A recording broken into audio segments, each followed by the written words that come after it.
अस्सलाम वालेकुम, मुंहिंजो नालो आमना है। ऐं 12वीं क्लास में पढ़ंदी आहियां ऐं डॉक्टर शमसुद्दीन उर्सानी स्कूल कॉलेज में स्टूडेंट आहियां। अॼु जो जेको असांजो सेशन थियो हो उहो हो 8 मार्च ते। 8 मार्च असीं जेको आहे सो वुमेंस डे चवंदा आहियूं। वुमेंस डे इन ॾींहं ते असीं इहो कंदा आहियूं, असीं कॉन्फ्रेंसिस कंदा आहियूं, असीं ॻाल्हाईंदा आहियूं त वुमेंस जा कहिड़ा हक़ आहिनि। असीं ॿारनि खे, छोकिरियुनि खे, वॾनि खे, पोड़नि खे, सभिनी खे इहो ॿुधाईंदा आहियूं, बल्कि त मर्दनि खे ॿुधाइणु खपे त छोकिरियुनि जा कहिड़ा हक़ आहिनि, उन्हनि खे सोसाइटी में छा छा जेको आहे सो कहिड़ियुनि शयुनि खे अलाउ करणु खपे, उन्हनि खे यानी जेके हू पंहिंजूं ख़्वाहिशूं आहिनि उहे पूरियूं करे सघनि।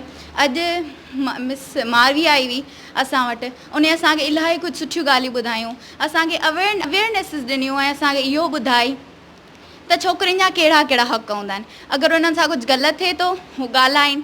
पहिरीं ॻाल्हि इहा ॿुधाई वई त तव्हां पंहिंजे पेरेंट्स जो सपोर्ट हासिलु करियो, पंहिंजे पेरेंट्स खे चओ त हू तव्हांखे हर शइ में हेल्प कनि। अगरि तव्हां सां कुझु ग़लति थिए थो तव्हां उन्हनि सां डिस्कस करियो त हू इहो चवनि त पुटु असीं तव्हांजी मदद कंदासीं ऐं असीं तव्हांजो साथ ॾींदासीं। ईअं न त माठ करे वेही रहो माण्हू छा चवंदा। त असीं बसि इहो ई था चाहियूं त वुमेन्स खे उन्हनि जा हक़ मिलनि। ऐं मिस मारवी इलाही सुठो ॻाल्हायो ऐं असीं चऊं था त माण्हू उन्हनि जी ॻाल्हियुनि खे, उन्हनि जी अवेयरनेस जेके उहा ॾिए थी उन्हनि खे फॉलो कनि ऐं सभु कुझु सही थी वञे थो।